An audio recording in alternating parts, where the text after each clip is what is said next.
آپ دیکھ رہے ہیں سٹی انڈیا نیوز چینل حق کی آواز۔ مکہ مکرمہ اور مسجد نبوی میں بہت سارے ایسے تاریخی مقامات اور زیارتیں موجود ہیں جن کو تو جانتے ہی ہیں تو کچھ نظروں سے اوجھل ہے۔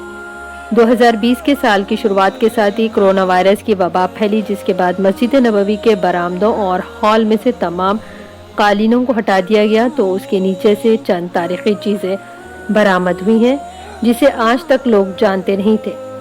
اسلام کے تاریخی کنووں کے بارے میں تو آپ جانتے ہی ہیں۔ مسجد نبوی میں بھی ایک اور تاریخی کنویں کی زیارت موجود ہے جسے مسلمان نہیں جانتے تھے۔ یہ وہ کنواں ہے جس سے حضور پاک صلی اللہ علیہ وسلم پانی پیا کرتے تھے، لیکن اس کا پتہ کسی کو نہیں تھا اور یہ آج تک عالم اسلام کی نظروں سے اوجھل تھا۔ اس کنویں کے بارے میں تاریخ میں کئی مقامات پر دلچسپ باتیں لکھی ہوئی ہیں۔ اس کنویں کو ہا کنواں کہا جاتا ہے۔ اس کنویں کو حضرت ابو طلحہ انصاری رضی اللہ تعالیٰ عنہ نے قرآن کی ایک آیت سننے کے بعد اسلام کے لیے وقف کر دیا تھا۔ ہم سب اس سے پہلے حضرت عثمان غنی رضی اللہ تعالیٰ عنہ کی جانب سے مسلمانوں کو وقف کیے گئے کنویں کی داستان اور اہم معلومات تو جانتے ہی ہیں۔ یہاں آپ کو بتاتے چلیں کہ حضرت انس بن مالک سے روایت ہے کہ حضرت ابو طلحہ انصاری رضی اللہ تعالیٰ عنہ مدینہ کے مالدار ترین افراد میں شمار کیے جاتے تھے اور آپ کا باغ پرانی مسجد نبوی کے سامنے موجود تھا۔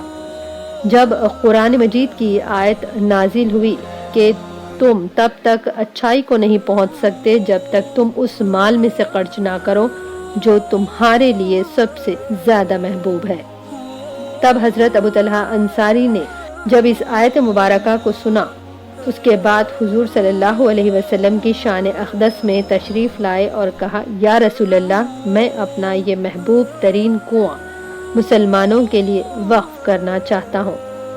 تبھی آپ کی خواہش کے مطابق بارگاہ رسالت میں اس کنویں کو قبول کر لیا گیا اور مسلمانوں کے لیے وقف کر دیا گیا اور کئی صدیوں تک یہ کنواں مسلمانوں کو پانی فراہم کرتا رہا۔ پھر مسجد نبوی کی توسیع ہوتی گئی تو اس کنویں پر اور کئی تاریخی جگہوں پر نشانات لگا کر اس پر کارپیٹ بچھا دیے گئے، لیکن اب جب کرونا وبا کی وجہ سے تمام قالینیں اٹھا دی گئیں تو اس کے آثار نظر آ رہے ہیں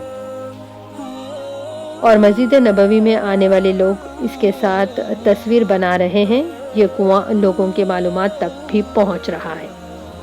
اسلام کی تاریخ میں علماء دین اور مفکرین میں اختلاف رائے پایا جاتا ہے کہ اس کنویں کا نام ہا کسی قبیلے یا کسی شخص کے نام تھا، جبکہ ایک اور رائے بھی پائی جاتی ہے کہ یہ نام شام کے ایک شہر کے نام پر اس کنویں کا نام رکھا گیا ہے۔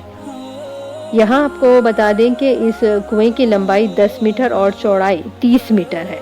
اس کنویں کو ان بابرکت کنووں میں شمار کیا جاتا ہے جہاں سے رسول اللہ صلی اللہ علیہ وسلم پانی پیا کرتے تھے۔ ویسے تو مدینہ منورہ کی ساری سرزمین ہی بابرکت ہے، یہاں پر کئی تاریخی مقامات اور کئی کنویں موجود ہیں، اور ایک تو وہ کنواں ہے جس کے بارے میں ہم سب جانتے ہی ہیں، حضرت عثمان غنی رضی اللہ تعالیٰ عنہ کا کنواں، جس کی داستان اسلام کی تاریخ میں درج ہے، جس کے بارے میں یہ کہا جاتا ہے مدینہ ہجرت کے بعد اس کنویں کو مسلمانوں کے لیے وقف کر دیا گیا تھا۔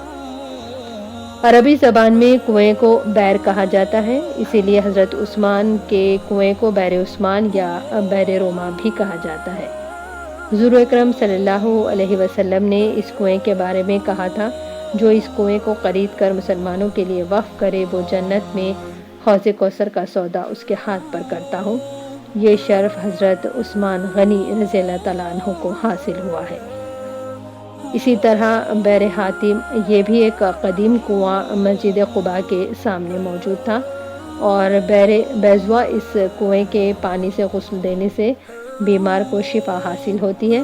اس کنویں میں حضور صلی اللہ علیہ وسلم کا لعاب دہن اور دعا کی برکت ہے، اس کنویں کے پانی میں موجود ہے۔